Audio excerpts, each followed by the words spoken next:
So this afternoon we're going to start on Book 7, Canto 3, the entry into the inner countries.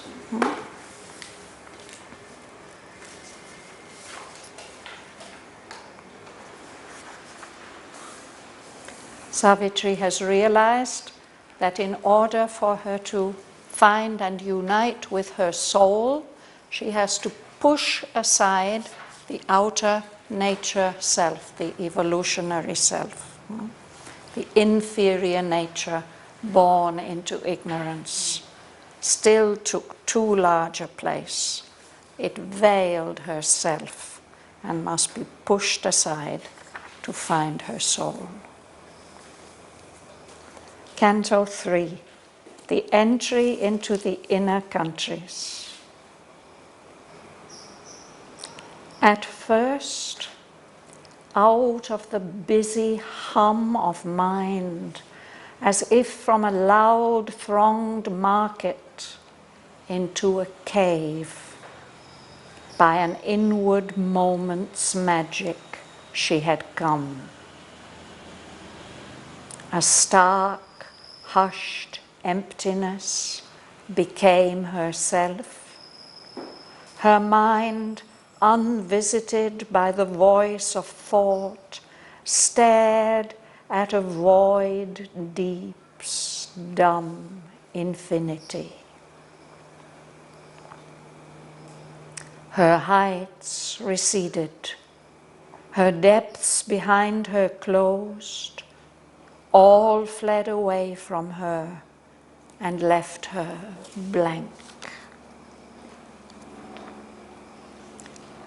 But when she came back to herself of thought, once more she was a human thing on earth, a lump of matter, a house of closed sight, a mind compelled to think out ignorance, a life force pressed into a camp of works, and the material world her limiting field.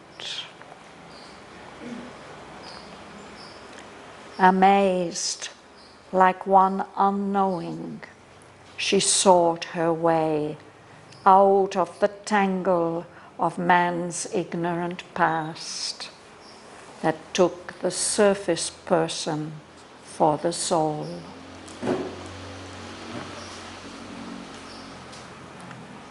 Then a voice spoke that dwelt on secret heights. For man thou seekst, not for thyself alone. Only if God assumes the human mind and puts on mortal ignorance for his cloak, and makes himself the dwarf with triple stride, can he help man to grow into the God. As man disguised, the cosmic greatness works and finds the mystic inaccessible gate and opens the immortal's golden door. Man, human, follows in God's human steps. Accepting his darkness, thou must bring to him light. Accepting his sorrow, thou must bring to him bliss. In matter's body, find thy heaven-born soul.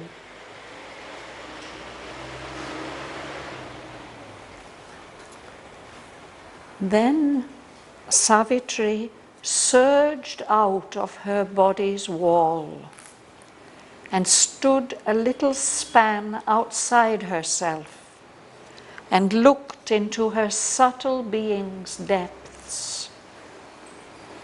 And in its heart, as in a lotus bud, divined her secret and mysterious soul. At the dim portal of the inner life that bars out from our depths the body's mind and all that lives but by the body's breath, she knocked and pressed against the ebony gate.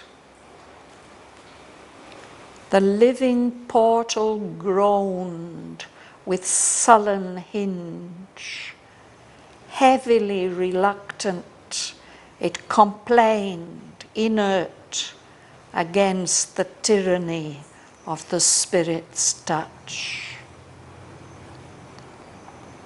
A formidable voice cried from within, "Back, creature of earth, lest tortured and torn thou die."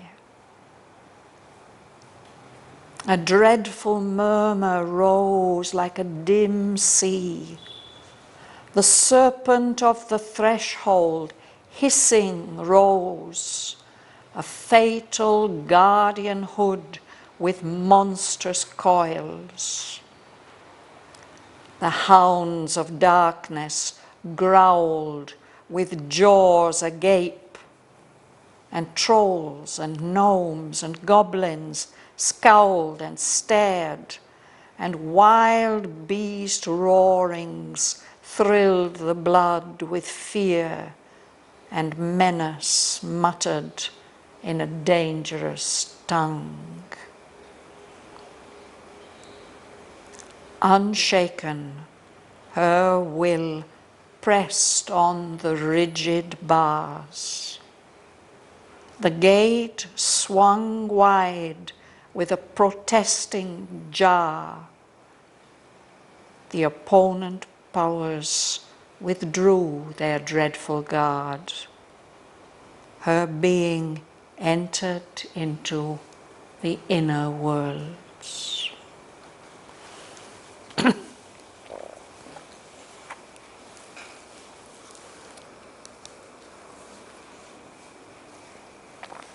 Which way are we going? Dana Lakshmi, you begin. At first, out of the busy hum of mind, as if from a loud thronged market into a cave, by an inward moment's magic she had come. Mm.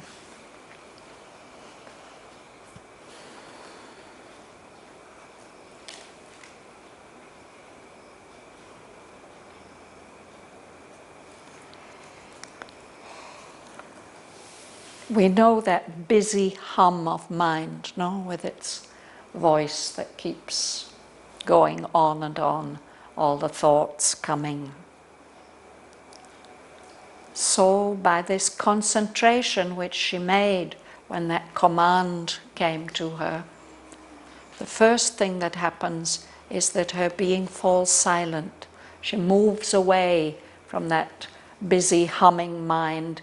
It's an experience like stepping out of a busy marketplace into a cave, a silent, empty cave. And that just seems to happen by magic, an inner moment's magic. Sometimes when we start on our search for the soul, we might get some kind of help like that, some peace or silence or some unusual experience might come. A loud, thronged market, it's full of people, and they're all talking. It makes that hum. It's happening within the mind. Mother often has described the mind as a marketplace, a bazaar, where there's coming and going and exchanging. Suresh. Her stark, hushed emptiness became her self. Her mind unvisited by the voice of God. Stare at a world deeps down infinity. So when that happens, everything becomes empty, hushed, silent, stark. There's nothing superfluous there. It's kind of bare and plain. And her mind is quiet. There's no voice of thought coming. It's just observing the witness part of the mind. And what it sees is a deep void that seems to go on forever and ever. It seems to be infinite, no end to it. And it's dumb, it's silent, it doesn't express anything.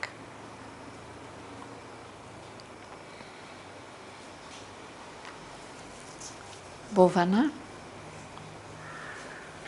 Her heights receded, her depths behind her closed. All fled away from her and left her blank. Yes. So though she'd been in touch with that higher level, that's where the voice had come from, no? But now it's as if they go further away. And the deeper parts of her being that she's been seeing, they're also as if they close their doors. She's just left completely blank. A blank page is one that has nothing written on it. Gumsun. But when she came back to herself, her thought, once more she was a human thing on earth, a lone matter, a house of a closed sight, a mind compelled to think out even words. A life force passed into a camp of words, and the material world for limiting field.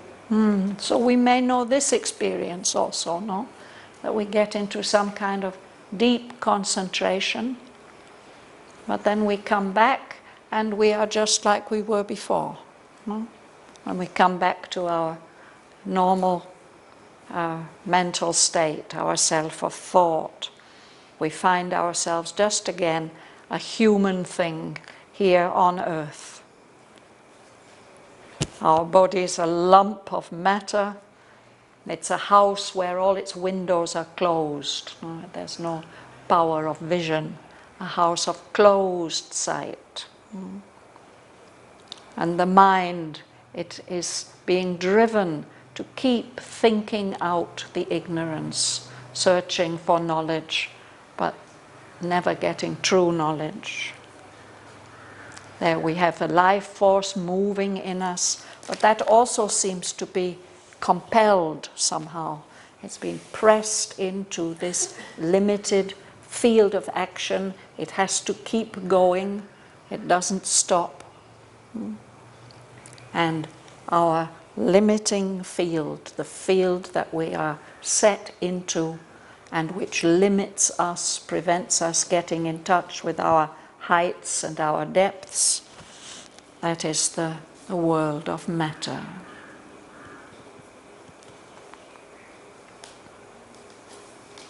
Tatiana. Amazed like one unknowing, she sought her way out of the tangle of man's signal past that took the surface person for the soul. So she's amazed, she's puzzled, like somebody who doesn't know where to go.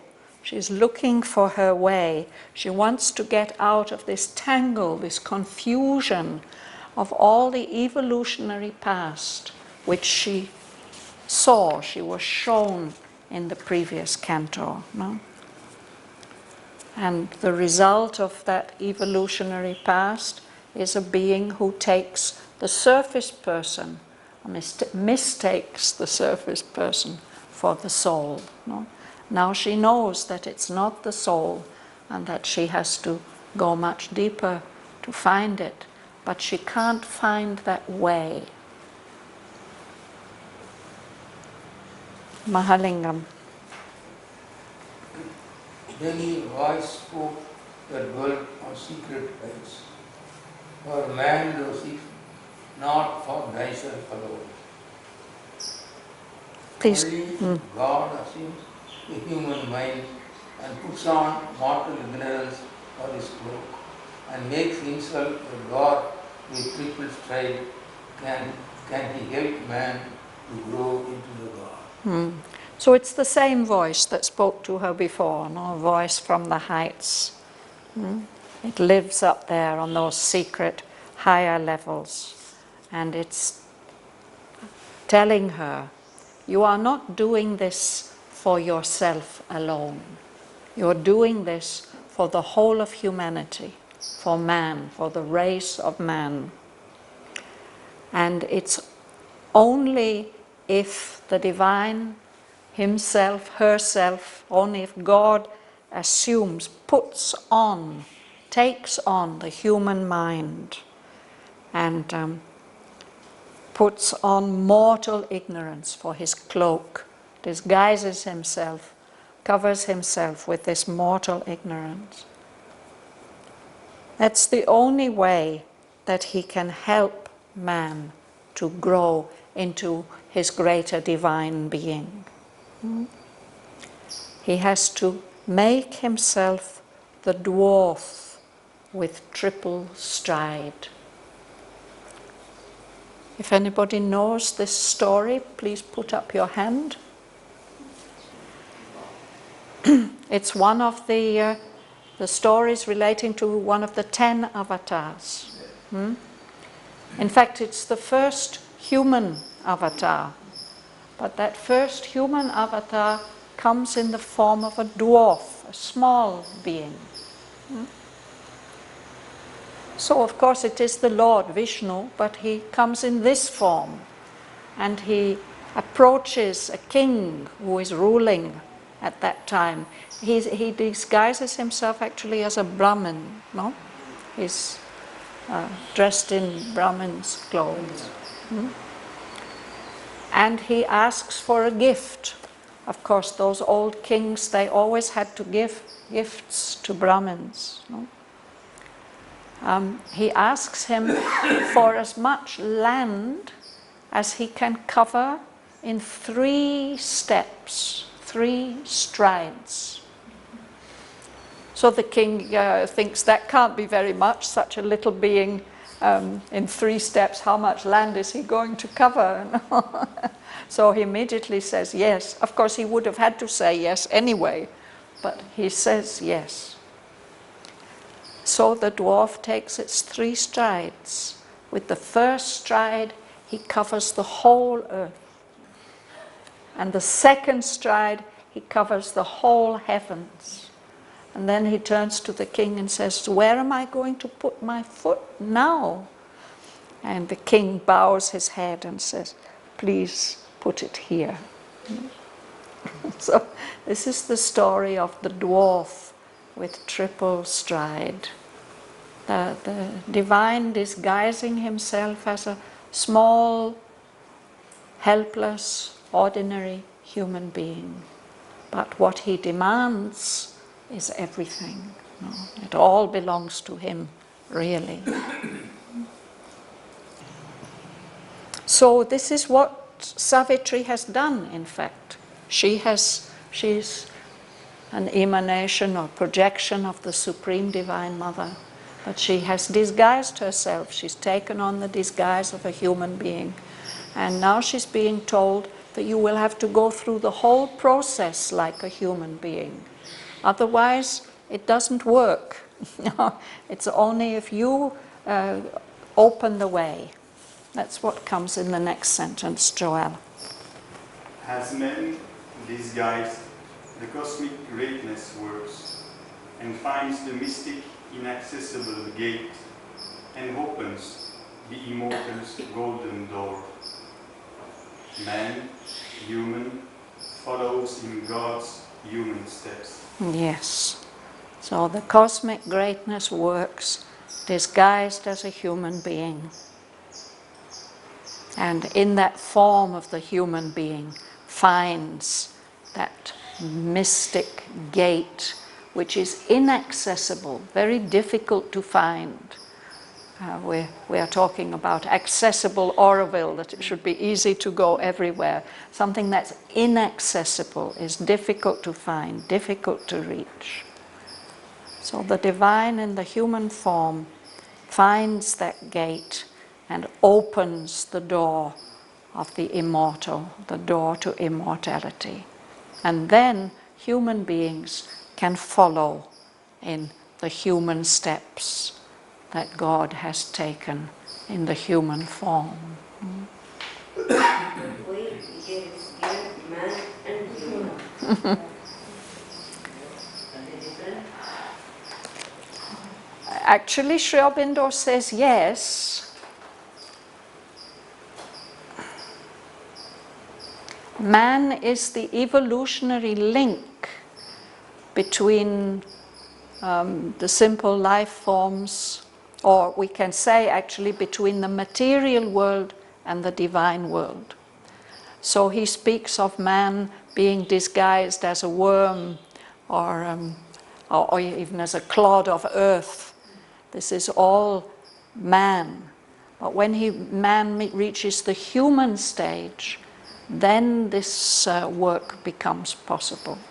It's an adjective, no? Yes, as a human being, yes. Harinana. Accepting his darkness, thou must bring to him light. Accepting his sorrow, thou must bring to him bliss. In mother's body, find the heaven-born soul. Yes. So this is what the voice tells her, that you have to accept the human darkness, no? And in that human darkness, bring light to humanity. You have to accept the kind of sorrow that human beings experience, and in that way you must bring to human beings bliss. And first, you have to find where your soul is. You have to find and unite with your soul in a human body, in the body of matter, in the physical body.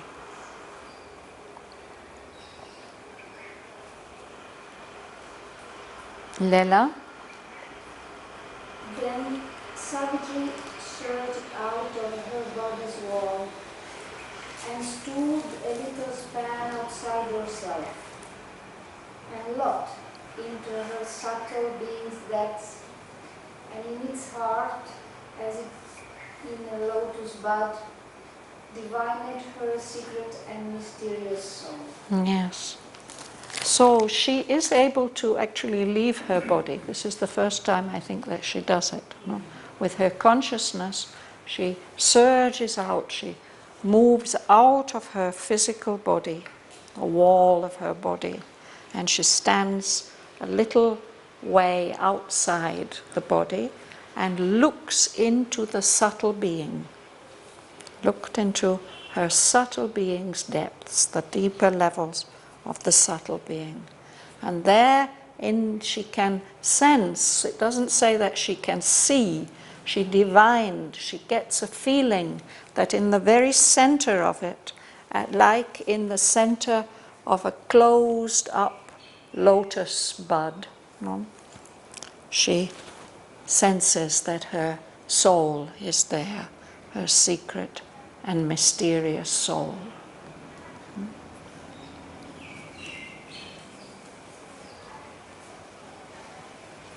Sergei? And the dim portal of the inner life that burst out from our depth, the body's mind, and all that lives. but the body's breath shall not and pressed against the inner gate. Yes.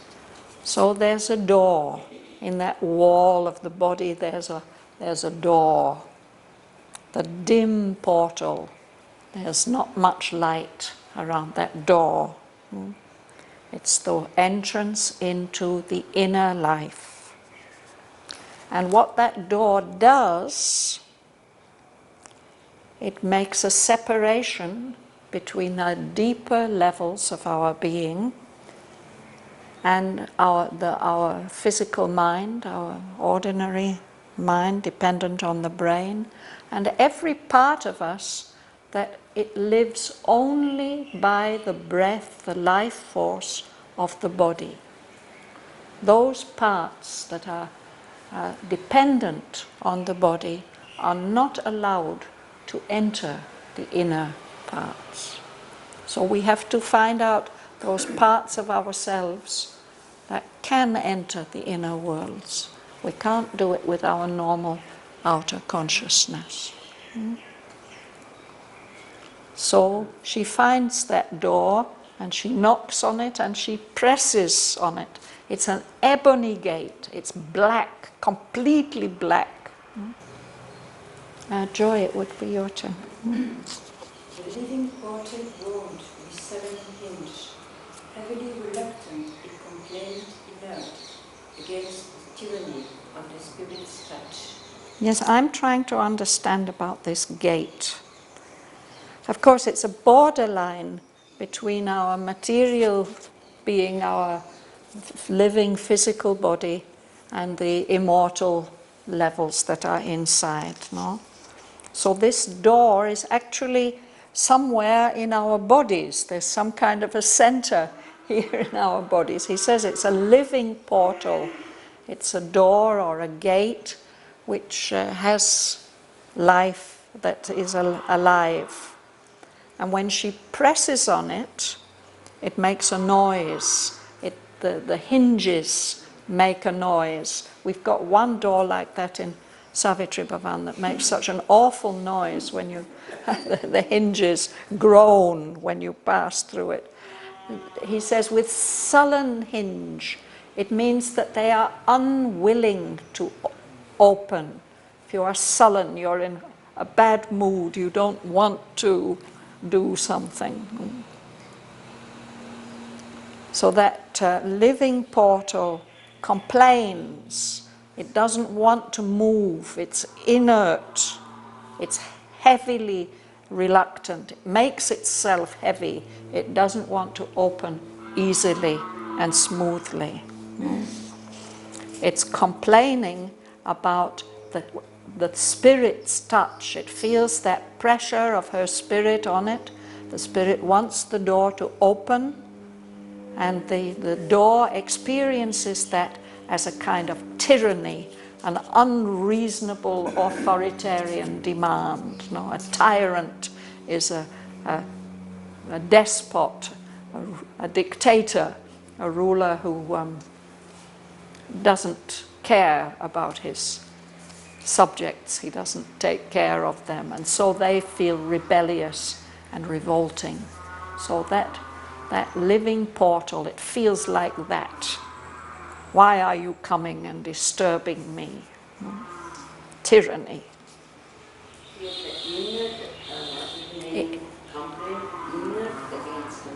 Inert. Inert means reluctant to move. Inertia is one of the basic properties of matter. No, it can't move by itself, it's inert. But sometimes we feel inert.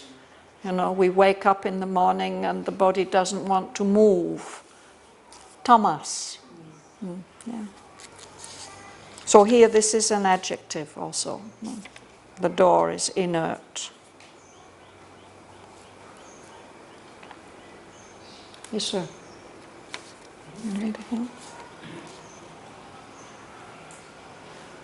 Formidable voice cried from within, but creature of earth, less tortured, untold thou die. A dreadful murmur rose like a dim sea. The serpent of the threshold hissing rose, a fatal guardian hood with monstrous coils. The hounds of darkness roared with jaws agape, and trolls and Gnomes. and goblins scolded and stared, and wild beasts roaring thrilled the blood with fear, and menace mattered in dangerous tongue. Yes, these two words, growled and scowled. It's this ow sound like we have in bow. From the spelling in English, one is never sure, but it's...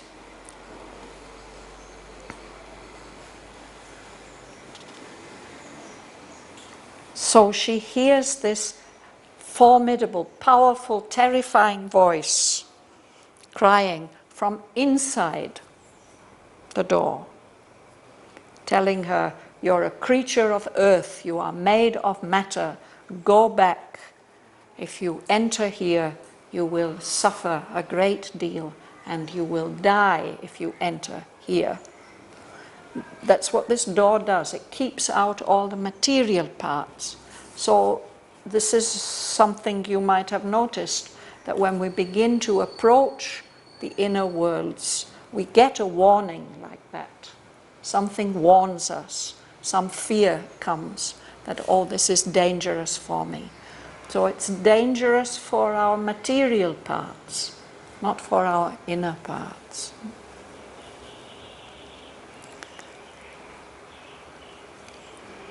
So when she hears a sound, a dreadful murmur rising up like a dim sea, a sea of darkness, and this doorway is guarded by a serpent. Serpents quite often guard doorways. No? They are energies which are there. They show themselves in this dangerous form in order to protect the doorway that they are guarding. No? So he's the serpent of the threshold. He guards that sill that we have to step over as we pass the door. He won't let just anybody pass. So he comes up like a gigantic cobra with a hissing, no? And he's fatal. He will destroy.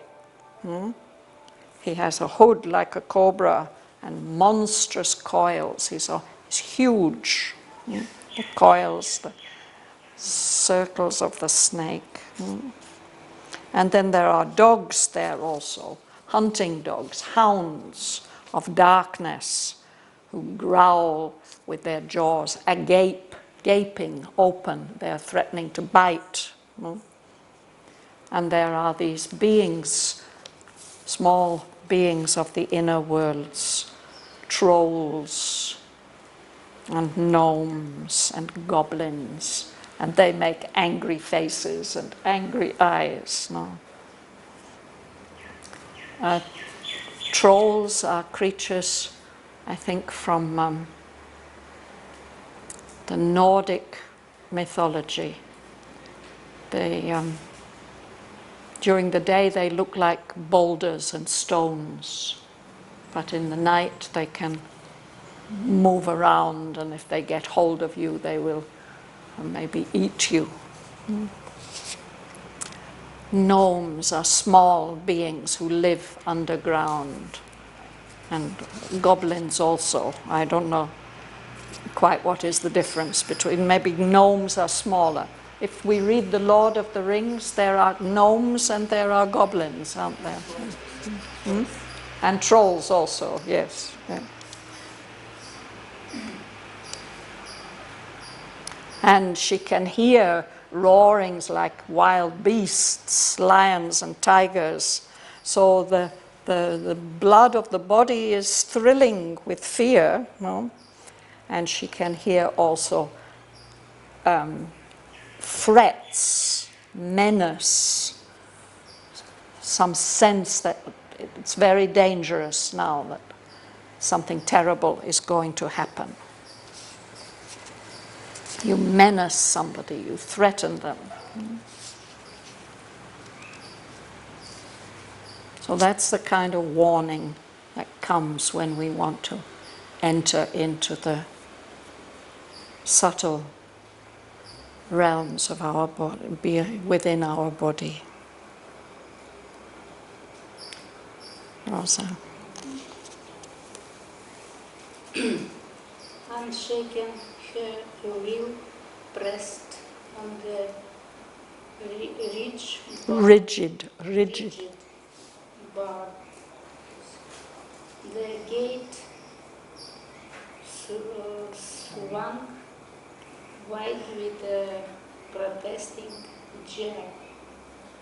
The opening powers withdrew their dreadful guard. Her being entered into the inner worlds.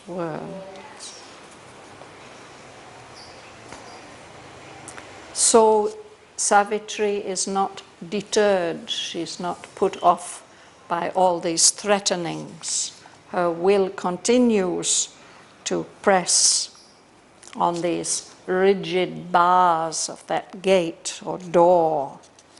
And finally the gate does swing wide open, but it makes a noise, a protesting jar, that why are you forcing me to open?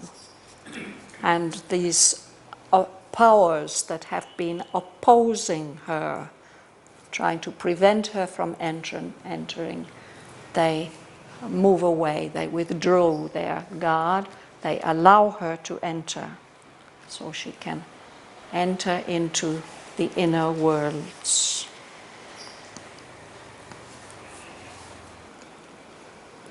In a narrow passage, the subconscious gate, she breathed with difficulty and pain and strove to find the inner self concealed in sense.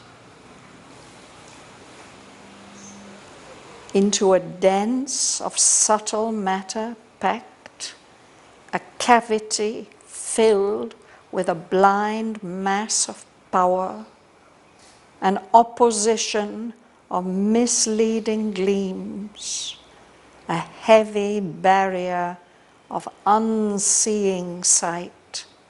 She forced her way through body to the soul.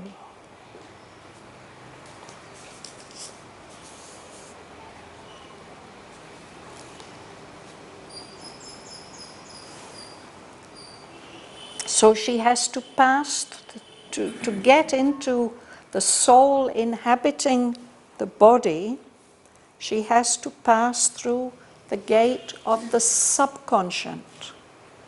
There's all kinds of things, conscious things going on inside our bodies that our mentality, our mind is not aware of. We call that the subconscious.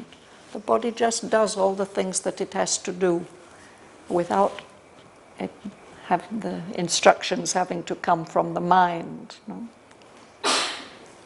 So there's a way, an entrance into that subconscious state. The mind can't pass through. It must be some other part of our consciousness. But there it's very stifling, it's difficult to breathe, painful to breathe. What she's trying to do is to find the inner self, the divine presence, which is hidden in the senses, in sense, in the nerves perhaps.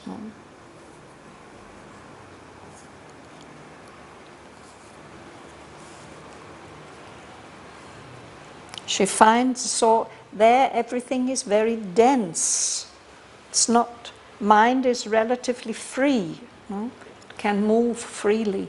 But here she finds her consciousness being packed, pressed, into this dense state of subtle matter. But there's also a cavity, an emptiness, but that cavity is filled with a blind mass of power. So that gives it a certain density. And that blind mass of power is opposing her. It is trying to prevent her. And in one way that it does that is by misleading gleams. It'll show something over here or something over there, but these are meant to mislead, to prevent her finding the way. Gleams of light. And there's also this heavy barrier in which vision seems to be blind. There's a power of vision there, but it's unseeing, blind.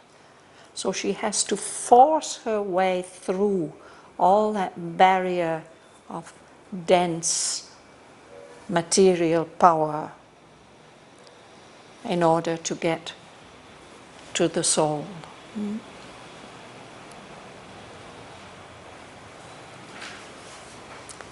So I think we'll stop there. The first section, the first of the inner countries that she comes to, it's this realm of the senses, the physical senses.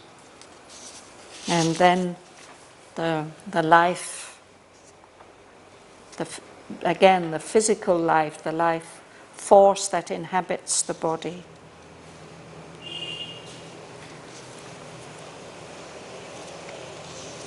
And then she comes to a level where the life is under the control of mind. So we can go back to the beginning and read these lines together.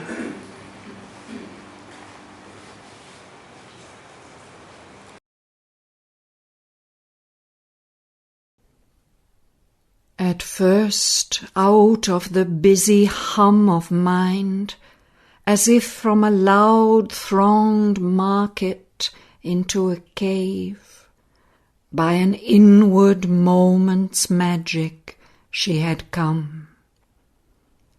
A stark, hushed emptiness became herself. Her mind, unvisited by the voice of thought, stared at a void deep's dumb infinity. Her heights receded, her depths behind her closed, all fled away from her and left her blank.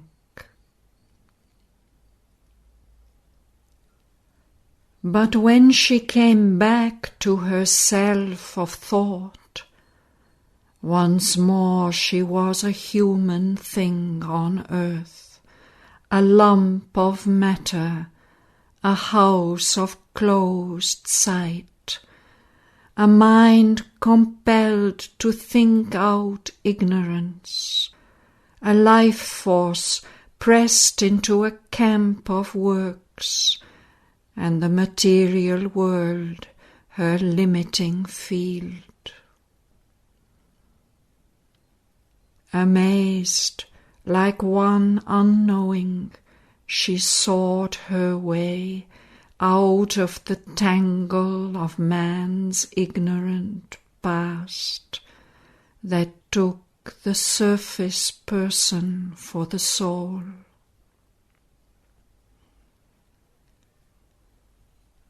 Then a voice spoke that dwelt on secret heights. For man thou seekst, not for thyself alone. Only if God assumes the human mind and puts on mortal ignorance for his cloak, and makes himself the dwarf with triple stride, can he help man to grow into the God.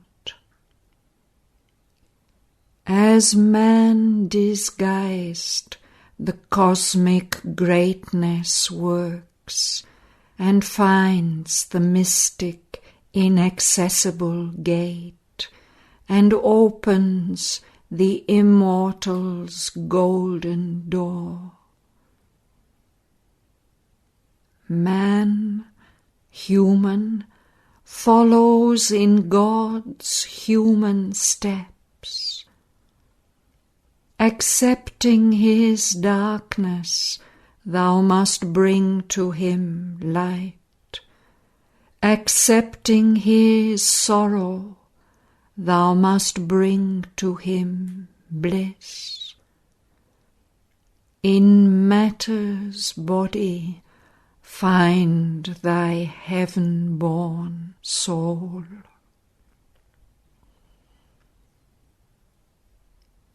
Then Savitri surged out of her body's wall and stood a little span outside herself and looked into her subtle being's depths, and in its heart, as in a lotus bud, divined her secret and mysterious soul. At the dim portal of the inner life that bars out from our depths the body's mind and all that lives but by the body's breath, she knocked and pressed against the ebony gate. The living portal groaned with sullen hinge. Heavily reluctant, it complained, inert, against the tyranny of the spirit's touch. A formidable voice cried from within, "Back, creature of earth, lest tortured and torn thou die." A dreadful murmur rose like a dim sea. The serpent of the threshold hissing rose, a fatal guardianhood with monstrous coils. The hounds of darkness growled with jaws agape, and trolls and gnomes and goblins scowled and stared, and wild beast roarings thrilled the blood with fear, and menace muttered in a dangerous tongue. Unshaken, her will pressed on the rigid bars. The gate swung wide with a protesting jar. The opponent powers withdrew their dreadful guard. Her being entered into the inner worlds. In a narrow passage, the subconscious gate, she breathed with difficulty and pain and strove to find the inner self concealed in sense. Into a dance of subtle matter packed, a cavity filled with a blind mass of power, an opposition of misleading gleams, a heavy barrier of unseeing sight. She forced her way through body to the soul.